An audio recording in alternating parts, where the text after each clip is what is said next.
You're listening to The War Report, a wrestling and relationships podcast with your host, Vince Berry. The War Report is brought to you by TagMeADate.com, where wrestling night is date night. Sign up now, and your first month is free. All right, guys, welcome to the War Report podcast. We got Vince who'll be on shortly.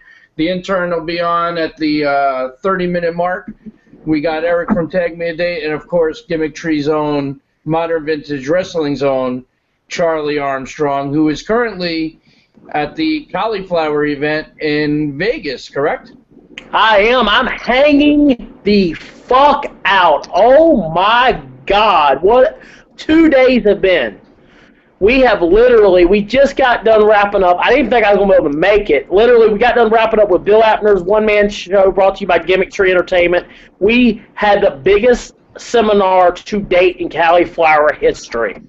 Nice. That's amazing. It was a one-man show. I put up some cool video pictures. I've got a video that I'm going to drop on Facebook in about 10 minutes. If you're not following me on Facebook or Gimmick Tree Entertainment, I would advise you to follow me.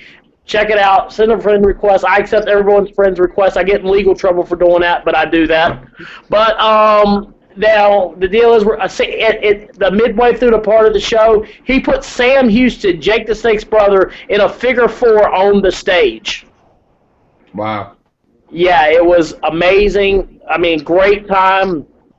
Just this morning, our table had Mean Gene Okerlund. We had Pat Patterson signing right beside us. And I got to meet Lance Russell, one of my favorite iconic heroes from the Memphis era. He was there live. We took some really cool photos, and it was an incredible night, incredible day. And if you guys do follow me on Facebook, which you ought to, because I'm the coolest dude on Facebook, and the coolest part that is, because I am the king of promoters, we just dropped a bombshell number 1 of 3 bombshells this weekend, that we have signed Vince Russo, the king of controversy, to appear at WrestleCade for the very first time in history in November. Tracy Myers came aboard. He just made the announcement with Bill Apner. It was amazing. It's a big event for us to be doing that. And it's been a hell of a week, man. I last night we had some dinner with some friends, and in the afternoon, I'm getting to hang out with Paul Orndorff for a couple hours, and it was just an amazing week of just incredible time. We're going to go out and do some karaoke live tonight, if you will, in public. Pat Patterson's coming. Mean Gene Okerlund's coming. We got Bill Apner. We're going to have Jimmy Sisko. We got the incredible Charlie Armstrong going to be there, and a couple more guest stars will be showing up, and I'll try to stack some videos and pictures, and we'll be tagging the Tag Me a Date crew in them and let them guys see what's happening in Vegas. Fantastic. That sounds awesome. I'm glad it's a huge success. And how's Uncle Bill doing? Uncle Willie is hanging the hell out. He sold out of his books once again, but don't worry for you fans that are coming to Philadelphia this weekend to meet him at the first ever Superheroes and Wrestling Convention. That you can thank me later, Rob Feinstein, for the cheap plug. But we will have Uncle Willie there live. We'll have books. We'll also have Amber O'Neil, Jasmine St. Clair, and, of course, James Storm. Other promoters want to charge $50 to meet James Storm. We want to charge you $15, and that is because that's the love from Gimmick Tree Entertainment. That's fantastic. And speaking of other promoters, little FYI for everybody. A certain person that obviously I have a lot of heat with in the business decided to come her ass out here to Las Vegas this past weekend. Wow. I don't care anymore, because my new attitude now is I've gotten people that are calling me the king of indie promoters, and I'm getting endorsed by J.J. Dillon of that today. Wow, that's a big endorsement. So pretty much my comment to everybody is this. You know what? My ex-partner, I'm not going to say her name because it just disgustes me, so we'll just refer to her as Lambie Weasel, so I can't get any legal terms. decided to show her ass up and set up a merch table, and she didn't have no merch to sell. All she had was the same programs from the Jim Cornette event. She has no DVDs to sell because if anybody watches the DVDs, it ends up getting returned because it's horrible quality. You got people standing up in the middle of the Q&A, and the fact that I don't know if she has the licensing for Trish Stratus to be on it, and because Trish is probably going to be here. She literally sold no merchandise all weekend. She sat there and hated on me all weekend, and guess what she decided to do after she seen our table completely crushed today? She packed her ass up and left. There's no better joy than seeing that happen, I'll tell you that. It's no more joy than seeing a dumb bitch get her justice in life. Because here's my thing from now on, guys. When I come on the Raw Report, you're going to get... You think Vince Russo's controversial? Vince ain't going to be able to hold a candle for me for the next 6 months. Well, that's going to be exciting and entertaining for all of us. Yeah. So go ahead and contact the attorneys and do everything else. Because I'll give you a little FYI this past week. I just came back, obviously, from WrestleMania with you boys. We had an incredible time. We did. Being part of the breaking audience of all time. So I'm sitting there. I'm back in Virginia, getting ready to come down to North Carolina to do a double shot. Big shouts out to Steve Carino for having us out there. And basically what happened was this jabroni-ass lawyer writes me a letter telling me that I don't need to do any contacting to any Masters of Ring employees because they're under contract not to be talked to, or any former employees. And I guess apparently Bambi fired somebody or somebody quit or whatever. Lambie, Bambi, whatever. I don't care. She fired somebody before, and the attorney wrote me a letter saying that we have good evidence, my good man, that you've been in contact with this lady and discussing the workings of this company. See, now, where I'm from, that's called damaging my character. And when you damage my character, Vince, my man, what up? Hey, how's everybody doing? Vince Berry has arrived. I'm alive. So if you will, so when you damage my character and you threaten me, I take that very serious. So I contacted the attorney and said, I'm going to show this letter to the public, and I'm also going to show the public that Lambie Weasel couldn't pay me $1,000, and it took her 3. Oh, you walked into. You have to see anybody who missed the beginning part. Going to have to watch the recap of the podcast. I'm watching the replay. I'm definitely watching the replay. We had to start with story time with Charlie, as we only have 10 minutes of his time because he's in Vegas at the cauliflower event. That's right. We basically, Vince, we crushed our competition today. We made people pack up and leave. Bravo. I'm happy. So basically, this jabroni ass attorney writes me this letter saying I can't talk to anybody. So I take that as a threat to my character of who I am. So I went ahead and I told the attorney on the phone. It took me 2 days to get this dumb bitch on the phone. And this bitch tells me, oh, well, we have evidence, but I'm an officer of the court, and I would only represent you in a proper way and write that letter. So I said, produce the evidence, or I'm going public. That the fact that Bambi Weasel could not pay me $1,000 in 2 months, but she's going to supposedly pay $60,000 out to all of her talent in July. And within 25 minutes of me jumping in the shower and coming back, I had a letter, and I have the letter, and I'll be more than happy to produce it to anybody that would like to see it. It basically says that this is the rock hard evidence. I was talking to their employees. We were friends on Facebook, but we could not determine who initiated the friends request. So that's their rock solid evidence. That was their rock solid evidence that I was conspiring, getting insider information on a company. By the way, Vince, that came out here and sat right across from us and yesterday, and the only thing they had at their table was programs from 2 years ago, an event that I helped promote. They didn't even have new merch to sell at all, and we did over a couple grand worth of merchandise all weekend. That's really crappy of them. So yeah, I'm glad to hear that you did so well. So Vince, here's my new gimmick. The king of all indie promoters. And basically, I got endorsed today by we had Mean Gene Okerlund at our table. We had Lance Russell. We had J.J. Dillon. I mean, the picture's up on Facebook. We just had the biggest seminar in the history of the Cauliflower. We just sold out. Yeah, we had standing room only. And there will be a video coming up very soon of Bill Apner putting Sam Houston on a figure four in the seminar. That's awesome. But basically, so that's the attitude that we have now. So I was telling Steve and Eric from now on that you think Russo's controversial. I'm going to start being the most controversial person you guys have on this show. And we're going to start bringing some really cool guests on here. So my plan for next week is we're going to try to get talk to Jason Kincaid. We're going to try to get Jason Kincaid on here next week. And we're going to be working on a couple of surprise guests for you guys. Sweet. Excellent. I'm glad.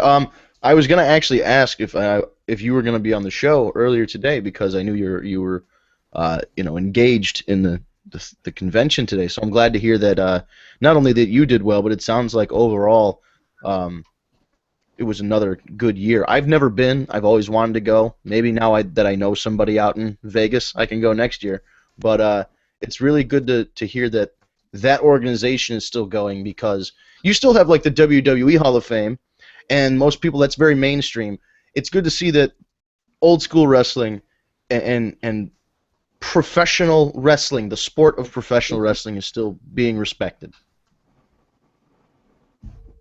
So that's my little mini. Oh my God! I went on a Facebook tear and a Twitter tear last week. I'm gonna stop doing those now. But that was my little I'm an old man Jim Cornette speech about respecting the sport of professional wrestling.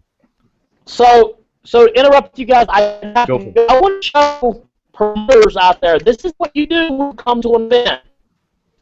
You make money. That's usually the goal. Make it rain. That's what promoters are supposed to do. I agree. You don't sit there and play. Oh, I want to go sit around act like I'm important. I want my picture taken with Trish Stratus tomorrow because that's my best friend. No, jackass. You come and you make money. You pay honor to this business. You take a guy like who this person didn't even know who Lance Russell was. Lance Russell, 94-year-old, one of the greatest announcers of all time. Walked right by the table and they didn't even acknowledge him. Wow. That's... So that to me, yeah, jackass. I would have been really Lance Russell. That's what you get. But I do have to let you boys go on the Cauliflower. I have to go throw on the next suit and tie gimmick and do it again. So we'll check with you guys next week, and I'm watching the recap because I see the smile on your face. Excellent. I can't wait to see. I can't wait to hear back about the rest of the Cauliflower Rally happenings for this year. So Charlie will have a report next week, I'm sure, and Jason Kincaid, which hopefully we can work that out as well. That would be a great treat as well. Absolutely. I've seen this guy all over. Sweet. All right, well, if you got to go get that tux on and have a party, we'll catch you later. All right, so I can't wait. Next year we got to go. Yeah, I want to go. No BS. We gotta do this. Oh, so we usually start the show off with our song, and then sometimes in special weeks we start it off with a different song. I don't know if you guys have been paying attention lately, and you probably have because you're like me, but the fucking music that they've been putting out for these guys has been really good lately. Like Nakamura's theme, which I wanna play because I think that is the most badass.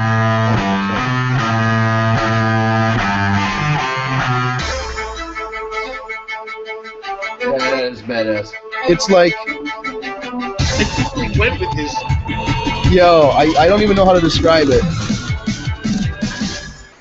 I know you guys talked about. Oh, I love that part. Okay.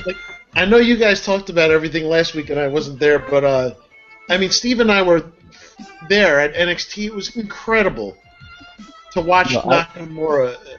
I'm not a Japanese wrestling person. I don't necessarily watch a lot of Japanese wrestling. Me either. But he came out and first of all had personality. I don't need to know this guy speaks English or not. I don't need to hear him speak. I never need to hear this guy speak. I don't. Agreed. It's just not. I don't care, because he looks like, like cocaine Asian Michael Jackson. That's the only way I can describe it. So It's pretty accurate.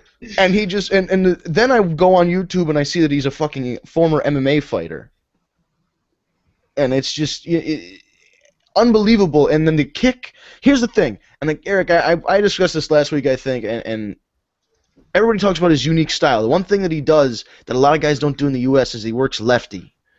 All of his strikes, if you notice, are fucking from the left. And that finisher, I did not notice that. His knee is the left. That's why, you guys probably popped for the finish at Dallas. When he hit that knee on Sammy, I had to watch a replay 2 or 3 times because the WWE camera guys are so used to the American kicks. They were following his right leg when he hit him with the left leg, so I had to go and catch the replay a couple times to even see what the fuck he did.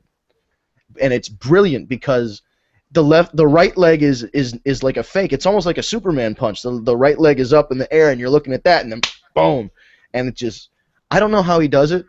He catches everything, and I don't know if he just potatoes people and hits them really stiff, but he hits really snug. Like that leg, that knee looks like it kills you. Yeah, it's vicious. Did you go on? If you haven't, go on YouTube and watch the one he hit on AJ Styles. He hits 2 in a row on AJ Styles, and it looks like it fucking kills him over in Japan. Brutal. And I think Nakamura has fought Lesnar several times in Japan. Yeah. I haven't watched them, but I've read a couple articles on Nakamura. They do mention Lesnar, and hey, it shows that he can wrestle big guys. It shows he can wrestle guys that are Sammy's size, so he can do it all. I think.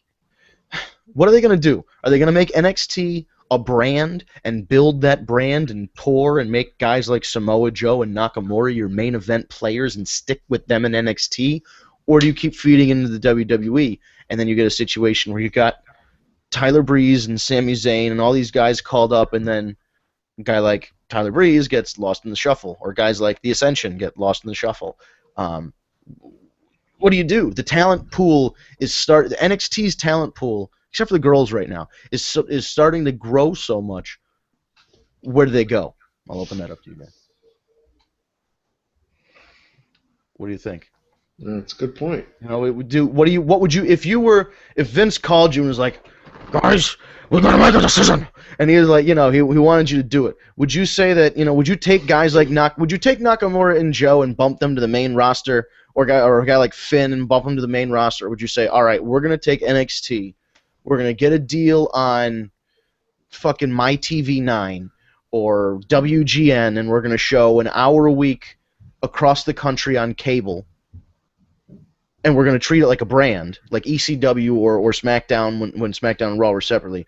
Or do you call these guys up and filter them through the roster? Like, what do you? I think there's certain guys on NXT that should be on the main roster for sure. I think when you're talking about guys like Finn and Nakamura and Samoa Joe, those are main event roster guys.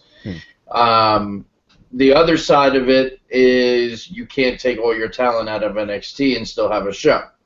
Yeah. But the idea with NXT is that they keep cycling in new, young, fresh faces. So if they were able to produce the guys that they have now, it shouldn't be difficult for them to do the same thing with a new crop of people and still make NXT what it needs to be.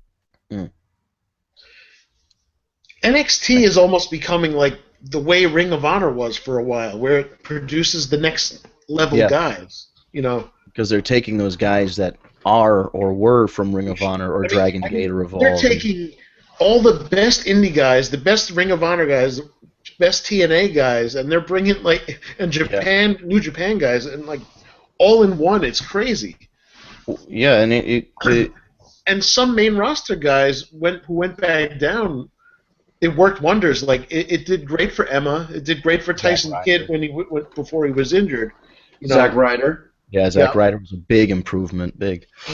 I like NXT. I think maybe the Ascension.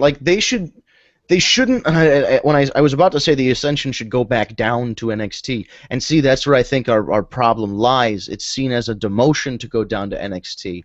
They should Not make it necessarily. right, and Like Finn Balor has went on record saying he's not in a big rush to get it's not to in a the hurry. No, well, because he's going to be wrestling Neville like 10 minutes into the show. That's their lot in Well, life. I think Finn will be brought in as a main event kind of guy. Yeah, I do But- too. You know, I Well, get I his hope so, logic. but he's not as big. I don't know. No, you're right. I mean, if you go by, he's not a Roman Reigns, for example, size-wise, what they're looking for. But then you also have to remember there's still guys like Jericho that are in the main. That's the true. main That's players. true. Sami Zayn. Yeah. There's Sami Zayn is in the main event of Raw. Okay, how fucking weird was it to see Sami Zayn, AJ Styles, and fucking Shane McMahon on your screen at the same time on a WWE show? I It got just the same felt- feeling when I saw Shane McMahon walk out on WCW television. It was the Yeah. same type of feeling, and it was a great feeling.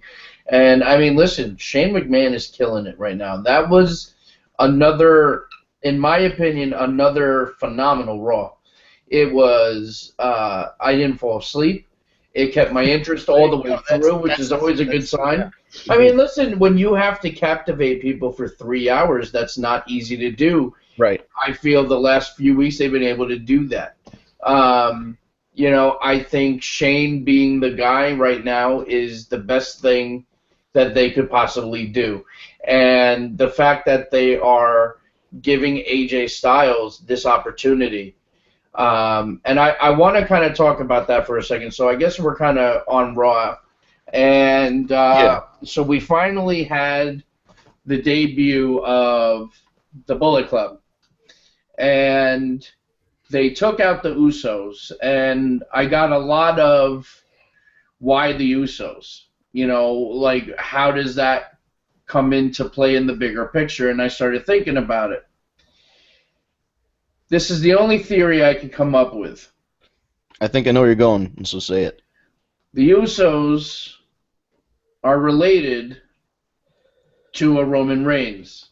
Dun-dun. AJ Styles is going to be fighting Roman Reigns for the world title.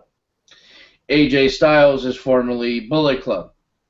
So is this the start of a bigger picture where AJ's ultimately going to turn heel, or they're going to use this as a way to turn Roman officially heel, which is another thing I want to get into. But so that's my theory. I think that they did that intentionally because of their relation.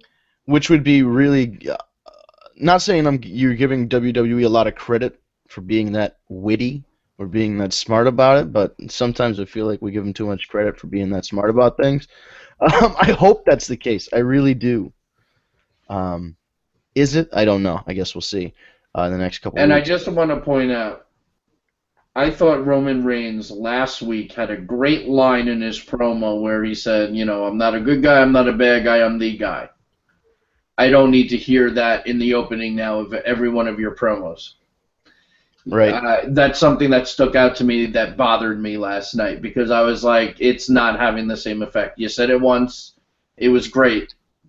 Don't keep repeating it because he's going to bury it. Yeah, much like tater tots. It was funny one time, but you can't keep saying it 3 more times. Yeah, I almost It's I had like Beetlejuice. there's a comedy rule of threes. The idea is that something is funny the first time. It may be funny the second time, but you have to put something like a different twist on it. And the third time, you have to turn the joke or the circumstance on its head completely. So while you might say tater tots the first time, and while the second time you may work in like French fries and hash browns and shit, so that's kind of like tater tots. So that joke kind of works. And then like the third time you say, fucking fuck the tater tots, I'm gonna shut down your whole McDonald's franchise. And then it's like, oh shit, you got to do something with it. You can't just. It's not Tater Tots, let me put it this way. Tater Tots is not going to be on a T-shirt like If You Smell What the Rock is Cooking or Finally the Rock Has Come Back Too. You know, it's just not... Vince McMahon has little tater tots is not a fucking T-shirt. Right. He looks kind of like a goober just standing by while everybody else does. Like, everybody else like, I'm going to fight, and he's just like, I'm not going to fight. Like, he kind of looks like... one other observation. I almost felt bad for Roman Reigns on Monday. Almost. I had a flash of feeling bad for him, and then I stopped. Because he looked sincerely like he was trying not to cry the first time he came out, and the fans booed the ever-loving shit out of him. Like, his eyes were, like, glazed over. Like, it looked like he was going to start crying. And he sucked it up and finished the promo, but, like, damn. I mean, the poor guy's trying everything he can. You know, the way they book him, it's almost like they're setting him up to fail. You know what I mean? I hate to say that, but it's... Yeah. I don't know if it's... How is it the booking, though? I mean, let's talk about that. How is it the booking? How could they be booking him any differently right now? He's your champion. So how do you book him differently? I don't necessarily see this as a booking issue. Is it a personality thing? Not as champion, but as before, definitely. The chase up to it made him uninteresting. Because he won the title like 3 times this year, and they're making it seem like this guy's been held back forever. You know what? They had a good approach with the silent badass thing, right? They did it like, what, 1 week? And the night after. It was going pretty well. And then they fucked it up again. And I feel like I hope his daughter stops watching wrestling for a little while, because apparently she was crying when everybody was booing him winning the title at WrestleMania because she can't understand that, you know, it's not that they dislike, you know, they're not saying that he's a bad person or anything or a bad dad. It's just that they're fucking sick of him. She can't understand that. She's a little young, so I hope that, like, they don't take her to a lot of shows until like, this whole thing. Another problem is people know too much these days, you know? Like, once fans learn that Roman Reigns is apparently the guy that they want pushed, then that's when the bandwagon starts to, you know... Yeah, but it almost makes it uninteresting where they tip it so... Because they tipped it so much that he's the guy, but at the same time they're like, well, he's the underdog. How's he ever going to win? Well, how's he ever going to win? He hasn't lost a fucking singles match cleanly his entire WWE career. Probably a year into his run with the Shield is when he lost his first singles match, 6 months or a year into this Shield gimmick. So, and he hasn't been pinned cleanly much or at all since then. So he's very, very well protected for them to pretend that he's a fucking underdog. That's really the problem. It's, Lewis Black had a thing, and he said that, regarding a court case, he said if you brought the court case to a small child and the child said, well, that's crazy, well, then the person's guilty. I'm very, very briefly paraphrasing. The same thing translates to wrestling, where tell it to a small child doesn't fucking make any sense, maybe you shouldn't do it. Okay, so if you go, Lil Jimmy, we're going to pull up Lil Jimmy. What's up, Ryan? So we're going to go, Lil Jimmy. And they go, yes. So he goes, Lil Jimmy, at Hell in a Cell, there was a Hell in a Cell match. Okay. And the stipulation was, if The Undertaker lost, he had to retire. Oh, no. I know, right? Okay. But if Shane McMahon won, he got control of Raw. Oh, boy. All right, so you want to know what happened? No. Shane McMahon lost clean in the middle of the ring with no interference. What? No lights went out? Are you serious? Yeah, little Jimmy. Oh, that's bullshit. I know. And then you know what happened? What? That means that Shane didn't get control of Raw. Oh, no. I know, but you know what happened the next night on Raw? What? Vince McMahon came out and gave fucking Raw to him anyway. That doesn't make any fucking sense. A 7-year-old invisible child just said it didn't make any sense. Maybe we shouldn't put it on TV. And scene. I love the fact little Jimmy's swearing like a sailor. Well, at this point, I'm leaning into it. It's my imaginary child. I'm probably going to be not a great parent, apparently. Hey, you can't help little Jimmy. He's foul mouth and horrible. What I'm saying is, if you put something on TV that is so jarring and so against what the message is. Like, they're saying Roman Reigns is an underdog, but Roman Reigns hasn't lost a match in 3 years, so that takes the audience out of it because it doesn't make sense. The Undertaker beat Shane, so Shane should have been gone according to the stipulation, and all of a sudden Shane is running Raw again. It means, that it takes the audience out of it. Like, I think that the analogy I used on Facebook yesterday was, if a kid in the Hunger Games pulled a fucking lightsaber out and started chopping people up, you'd say, well, that doesn't make much sense because lightsabers don't exist in this universe. Well, it's the same kind of, it's the same kind of deal. You have to keep things. There's a certain reality that you've created over the past 40 or 50 years in professional wrestling, and that universe has certain things that are and aren't possible, can and can't happen, that do and don't make sense. Whether or not you want it to be that way, it's developed that way and evolved that way over the past 40 or 50 years. So with those rules in place, when you deviate from those rules, for example, taking a stipulation and making it not stick, and it's not even a situation where, like, Dusty Rhodes lost and then put on a mask and became the Yellow Dog or whatever the fuck it was. They're not even addressing that. They're not even having Shane put a lucha mask on and compete as El Shano to get his job back. You know what I mean? Like, see, even that's something. Fuck, I don't know. Or Juan Cena. Juan Cena, that bugged the shit out of me, but I appreciated it because he lost, so he had to be not there. So it was great. I appreciate that. Be there. Mr. America, brother. Mr. America. Juan Cena. They billed him as John Cena's Mexican cousin who was getting a tryout with the WWE. I'm surprised by standards. Maybe like he's a big guy. So that's my overall issue with I agree. The Raw the past 2 weeks has been as good as Raw has been in the last couple years. That being said, when you pair it with what happened at WrestleMania, there's a big disconnect. It doesn't make any fucking sense. If I pretend that WrestleMania didn't occur and that Roman Reigns somehow rolled up Triple H in the fucking parking lot one day and then Charles Robinson was there to count the 3 count, I could buy it, and we just move on, and everything is pretty much copacetic. Like, the TV show is very good, and they're writing to the TV now. They're writing episode to episode to make TV as good as possible, and I feel like the pay-per-views, or at least the finishes to the pay-per-views, are lacking. Because we discussed this, Eric, last week. You weren't here. We all agreed that WrestleMania was extremely well wrestled, but that the finishes to some of the matches were just... Yeah, I agree with that. And to the same effect, look at AJ Styles. He lost to Chris Jericho at WrestleMania. The next night on Raw, he wins a Fatal 4-Way, and now he's fighting in the main event of the next pay-per-view. But he won a match to get the contendership. Well, yes, it wasn't just handed to him. I understand that, but logic would dictate that, Logic would dictate he wouldn't even get that shot to be number 1 contender because he lost at WrestleMania. Right, that's what I'm saying. Like, momentum from a win would maybe garner a chance to be in that. Like, you'd say, AJ Styles, you came into the WWE as a surprise entrant in the Royal Rumble, and you just upset Chris Jericho at WrestleMania, so you deserve the number 1 contendership, rather than you're an indie guy that we picked up. Here's the title shot. Go for it. Here's the title shot. Can you get pinned clean by our big name guy?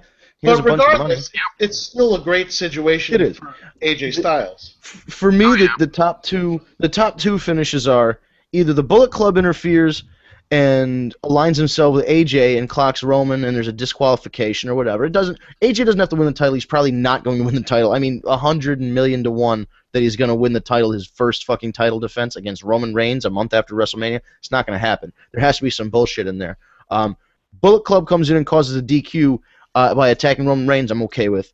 The interesting thing would be if they came in and attacked AJ, because does that mean that Bullet Club sides with Reigns, or does that mean that Bullet Club sides with a Finn Balor that is coming up and inserting himself into the main event scene by saying, I'm going to interrupt this motherfucking main event, fuck your face NXT, I'm here on Raw. Like, yep. Those are the best finishes. Do you know what the worst finish is? The same finish we saw a couple weeks ago, where Roman Reigns just hits a fucking spear, ooh-ah, punch, 1, 2, 3. And then AJ Styles gets jobbed out clean as a whistle. That would be the worst. I want to get into what happened with Bray Wyatt last night. Oh, Bray Wyatt is over, ladies and gentlemen. That guy is a fucking champion. Steve, I know you have some thoughts. I want to hear them. I am very excited that they are going through with the face turn for Bray Wyatt and the Wyatt family. Although it's not, what I kind of like about it is that it's not a full-fledged heel turn. You know, it's kind of like, I'm going to be exactly who I was because you all love me anyway. You know what I mean? Right. Which is not a bad thing, you know, because I still want Bray to be psychotic in a way, you know. So I'm very excited for it, and I thought it was kind of cool to see Bray and Roman together.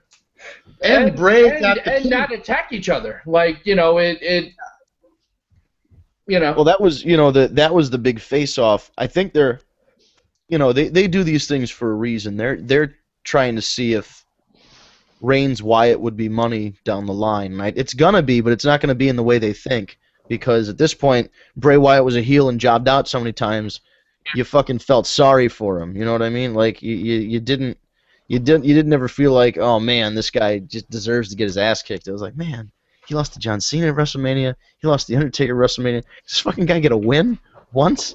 So it's nice to see him on the upside of things. It was nice to see the tensions were still there instead of. Yeah, absolutely. And the face-off at the end was perfect. I think. They're never gonna shake hands, and no one wants to see that anyway. But also, I'd like to note that Bray is the one that got the winning pin. Mm-hmm. I mean, Roman got that spear. Yes, he did, but still. Well, did you see the? Okay, there's a GIF of this online. You got, or you just watch if they have the replay up on YouTube, or you DVR'd it. As Bray's getting the pin, he sees Sheamus or whoever it is getting in the ring, and he gives like, hold on, let me. Sorry. Was it like a nod or something? Visual. He's pinned the guy, and he sees the thing, and he gives a 2-finger point like over there, and that's when Reigns hits the fucking spear. So it's like 1, 2, hey look, spear, 3, ding. It was like the coolest. The like Bray well added so much to the finish of the match because it would. I watched it at first and I was like, oh, that's lame. Roman had to hit the spear because he had to look strong while Bray got the pin. But then I saw that it was fucking Bray directing traffic, and it put it on a different level.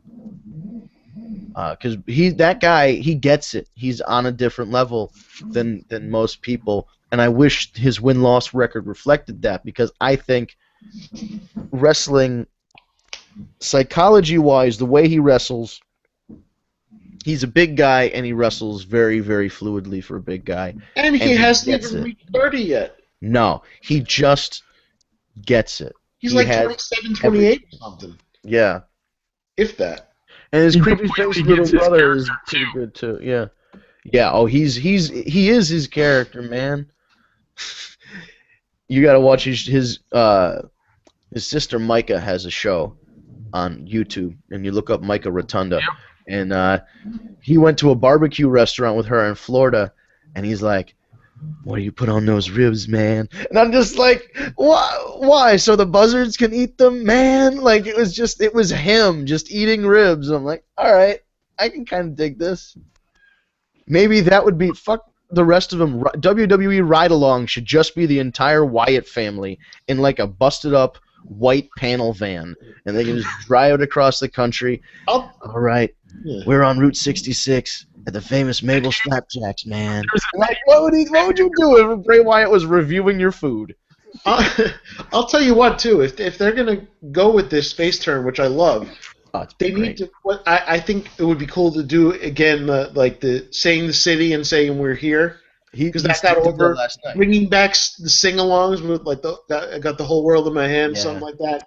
That was really over. I think you can ease back into that, especially if the fans, if some of the fans who are on your level start doing that, other fans will pick up on it, and then it'll, like the Cesaro section. It's a real thing now.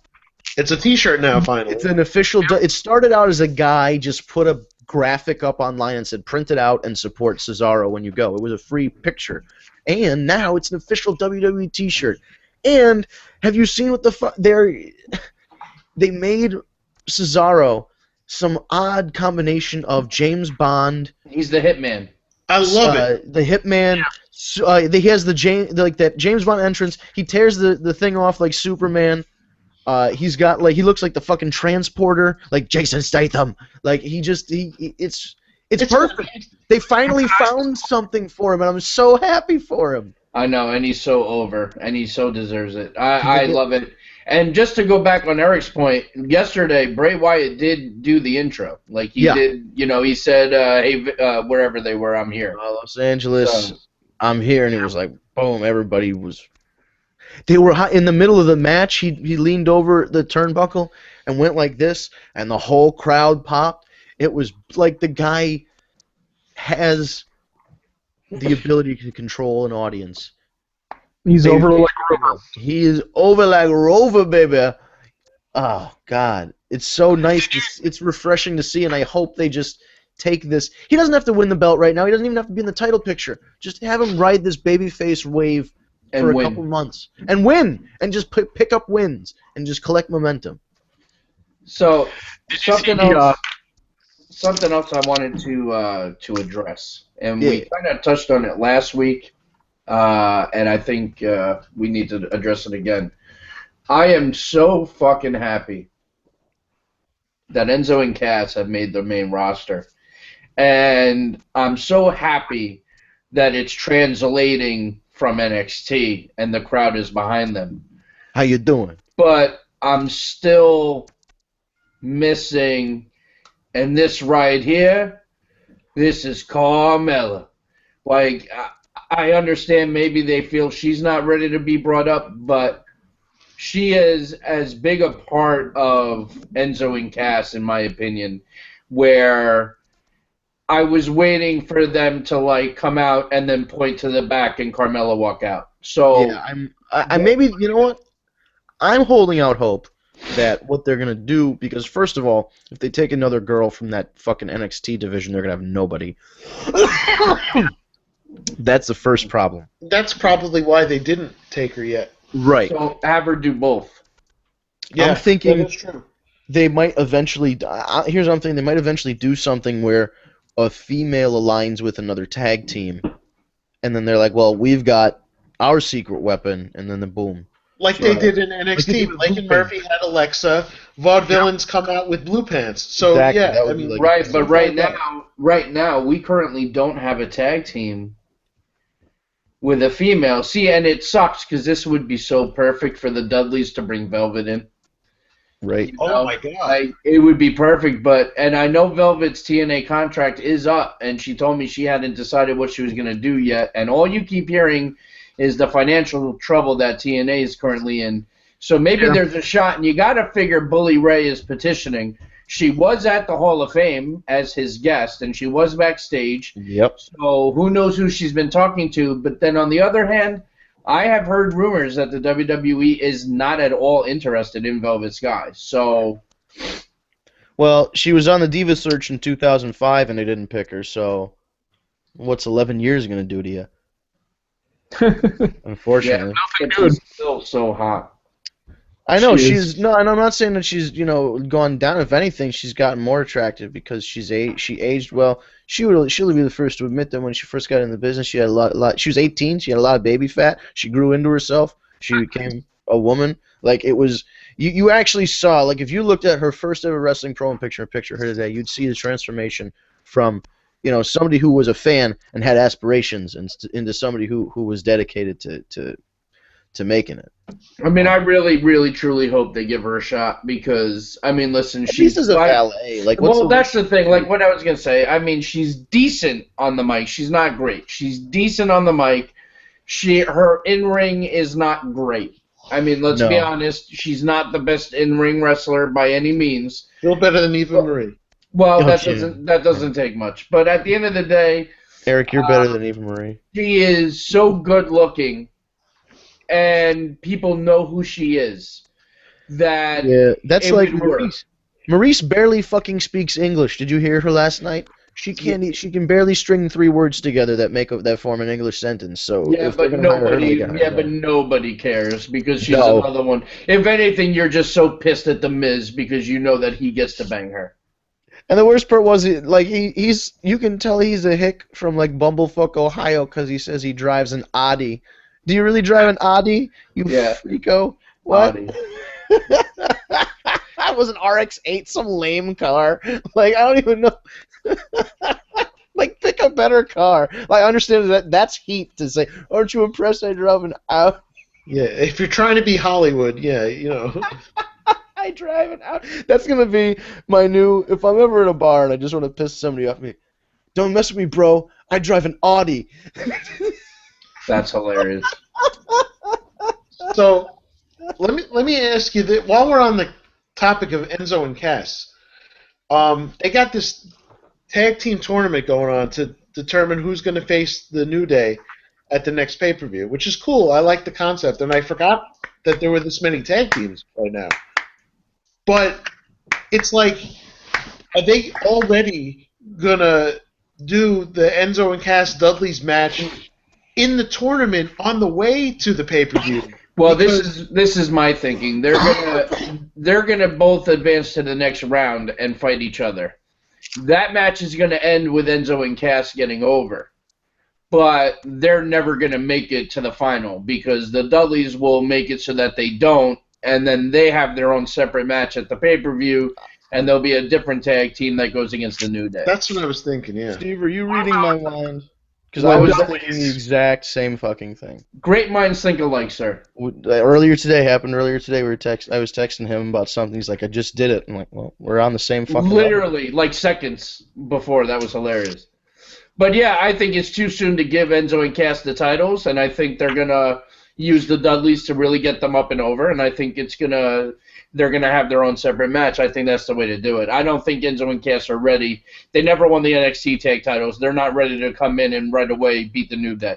That's just, No, well,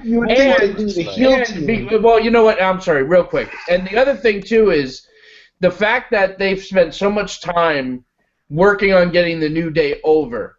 It wouldn't make sense to have those two in the finale because they're both face. Yeah. right. What about having Enzo and Cass lose the match by Dudley Boy's interference, and then have them come back and kick the Dudleys out of the tournament? Okay, that's possible too. Yeah, they could both. Because here's the before thing. even I thought about this. I thought about who the Dudleys beat last night? The Usos in the tournament. Lucha Dragons. No, the Lucha Dragons. Okay, so Enzo and Cass have the Ascension. Mhm. Obviously, They're definitely not losing to the Ascension. they're not losing the Ascension now, my thinking was like, unless the Dudleys cost them the match to the Ascension, in which case the Ascension meet the Dudleys in the second round, and then Enzo and Cass return the favor and cost the Dudleys the match. But then that means the Ascension is in the finals, which makes is no cool. fucking sense. So that I'm like, there goes that theory, You could get a good match with the Ascension and Vaudevillains. They've worked NXT. Yeah. Or So what they could do is they could have one of the teams taken out and you bring in Anderson and Doc Gallows to replace that team. Aha. The old injury angle, yeah.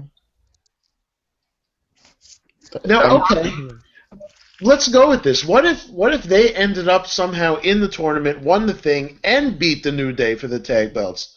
That would be unprecedented. And if, for some grace of God, AJ beats Roman, and now you have the entire Bullet Club with titles. I was going to mention that. I was like, well, You have the tag titles and then interfere in the heavyweight championship match. Right. Then end the night with them holding the belts. See, this is kind of cool because right now they've opened up a lot of possibilities. There's a lot of different ways they can go to make it interesting. I like not knowing things. Right. And there's too many possibilities. There are, but you know what's going to end up happening? We're going to be disappointed. Who lost Superman Punch 1, 2, 3? fucking that's the formula. Really cool is you could have Usos and Reigns go up against the Bullet Club, have that not work up until Seth Rollins comes back. Then you could have the Shield versus Bullet Club versus Shield would be fucking awesome. Well, Yeah. that's going to happen. That's going to happen eventually. There was a somebody did an interview with Rollins a couple days ago, and the one thing that people have been talking about from this interview was he asked, "Will we ever see the Shield together and get together again?" And his answer was 100%. You will see the Shield again. Wow. So. That's pretty. If you want to get Reigns over, that's yeah. you're only getting them. Well, we said that last week too. That is Yep. the only way you're going to get that guy over is put him back in the Shield.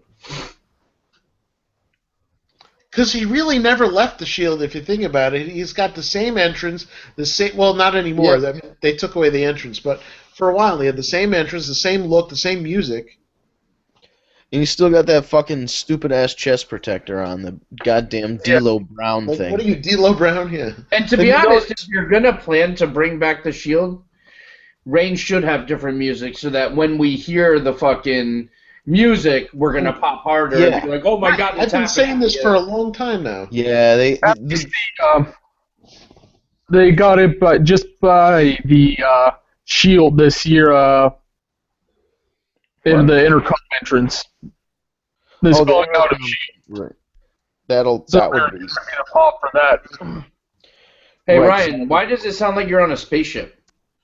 I don't know. I'm trying out a new area. Why is it? No, I'm it keeps going in. It's kind of funny. It sounds like you're in outer space. Yeah. Ground control to Major Tom. Hey, by the way, speaking of the Shield, I think of Dean Ambrose. Has anyone checked out the ride-along with Rollins and Ambrose? It's Reigns and Reigns and Ambrose. I've What seen. did I mean Reigns and Ambrose. Sorry, that's what I meant. Yeah. Yeah, that was funny. He's a fucking. Dean Roman Ambrose Reigns is isn't a bad guy. hilarious. And Dean Ambrose. I told my girlfriend Alexis, I was like, dude, girl, you have to watch this. She's a big Roman Reigns, or she's a big Dean Ambrose fan. Like, you gotta watch this because all of a sudden, Dean Ambrose starts singing a song about Catherine Zeta-Jones. Yeah. What the fuck is this Catherine Zeta-Jones song? And then it would be like 15 minutes, and he'd be talking about something completely different, and then it would just get quiet, and then you would hear Catherine Zeta-Jones. There's just no context to it. He's wonderful. I love this show. I love that show. It's a good show. It's hilarious. And then the other one that's up is the Bellas, and then the other car is Paige and Foxy, and that's pretty funny too. Well, there's one with it's Summer, R-Truth, and somebody else. That was a good I want episode. to say it was Renee Young. Yeah. Yep, Renee Young it was in Renee. there. Oh, and I know that there's not a lot of people on this panel that watch Total Divas, but we all know that I do. And we actually found out something pretty interesting about Paige.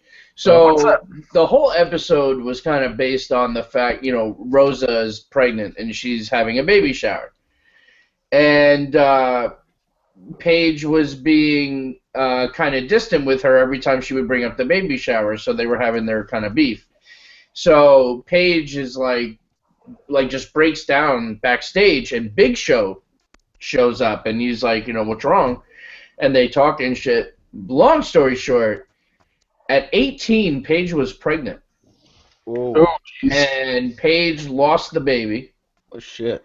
And then she had a cyst that had to be removed, and the doctors told her that she may never be able to have children. So all the talks of the baby shower made her think, like, my God, I may not ever get to have this for myself, and this and that. But I thought it was kind of interesting. It's like you do find out, like, some interesting shit about them. Because we sit here, and they're, like, larger-than-life people that we watch on TV, and we get sucked into...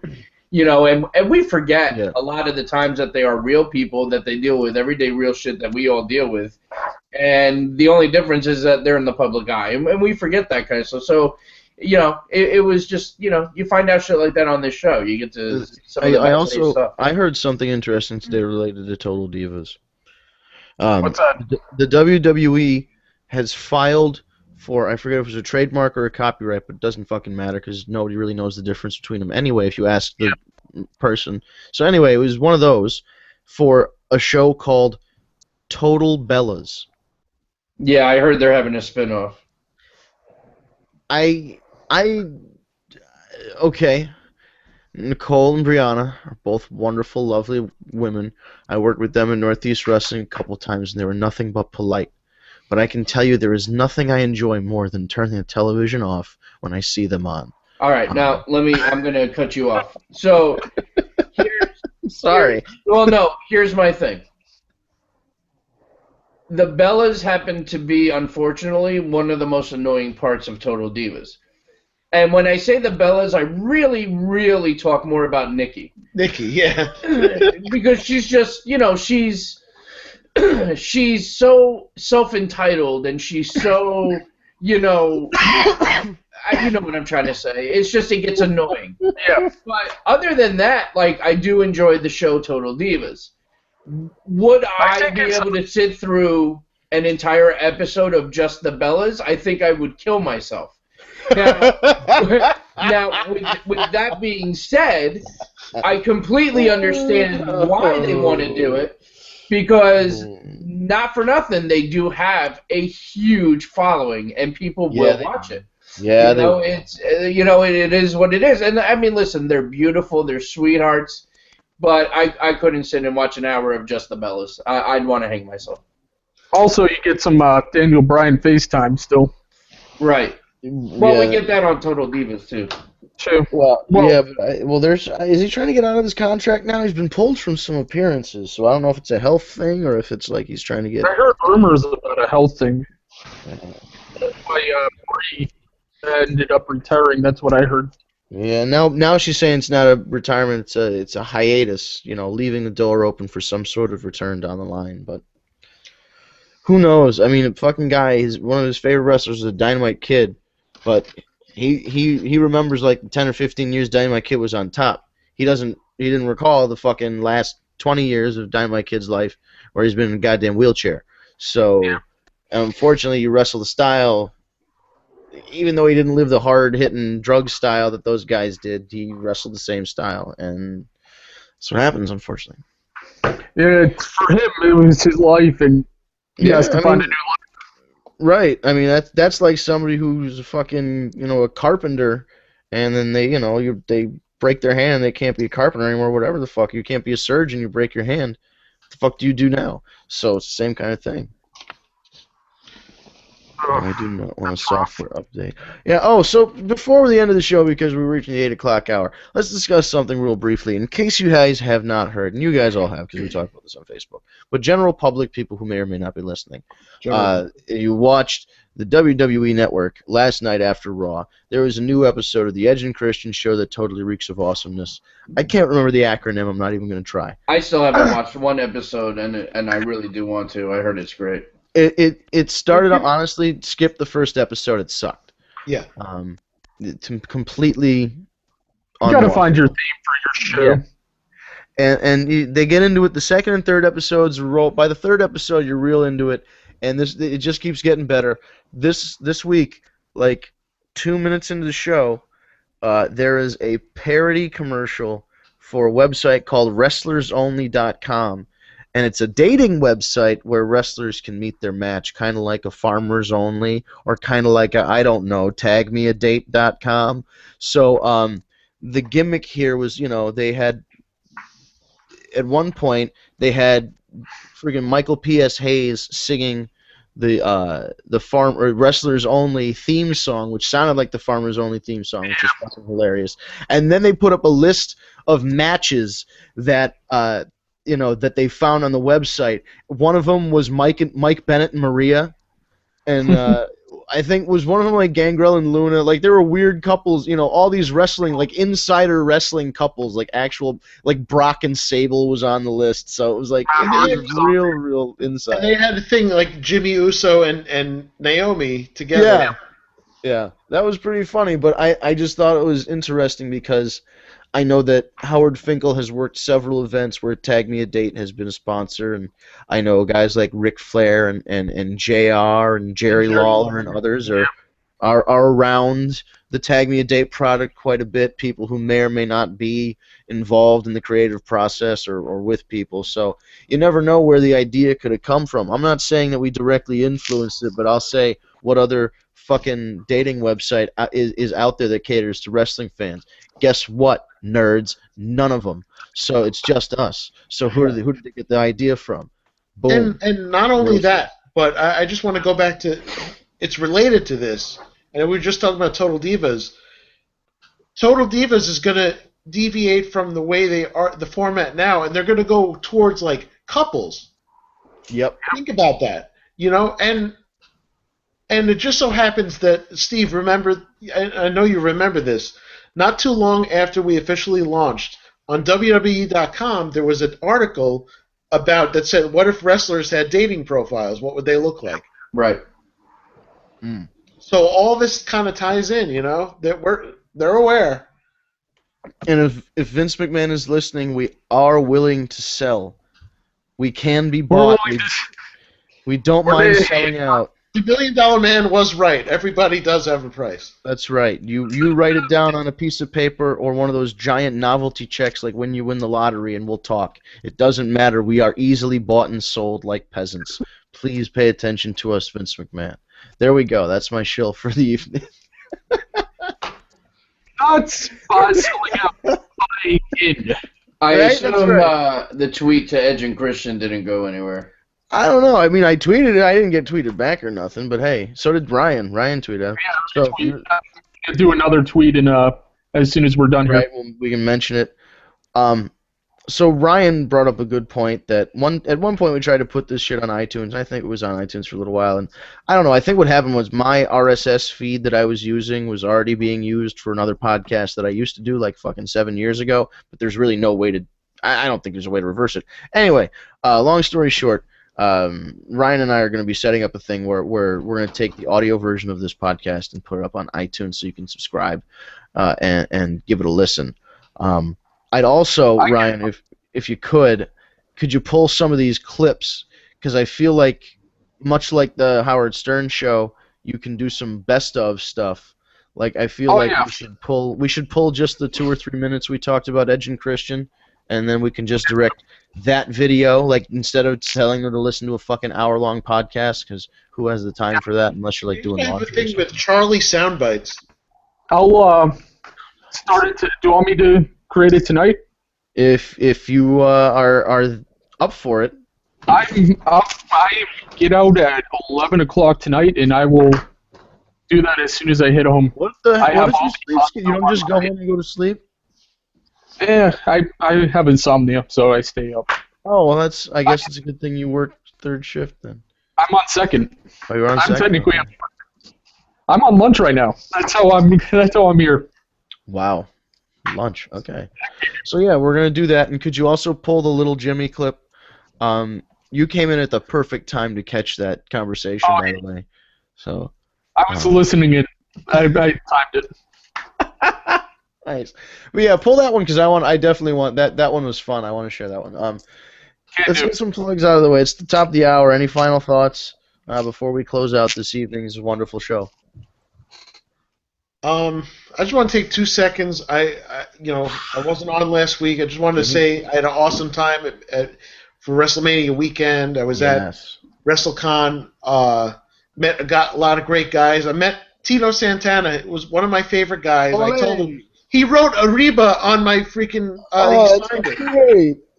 He wrote it. He wrote like like good luck or whatever the hell he wrote. And they wrote Arriba like congratulations on you meeting me. Orale.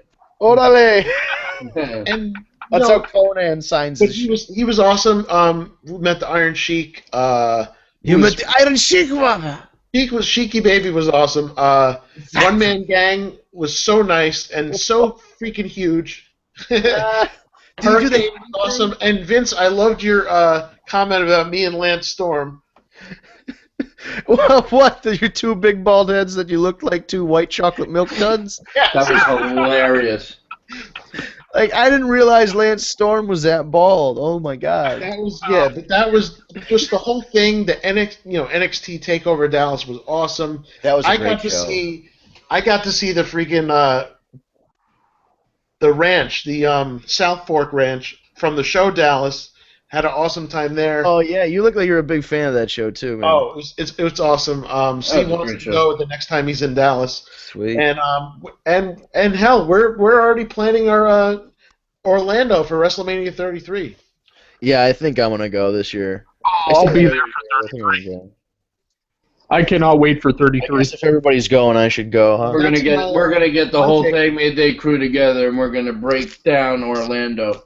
Can we just get a luxury suite and we'll all just chip in for the fucking instead of getting seats because seats are gonna be just as expensive. Let's just get a fucking suite.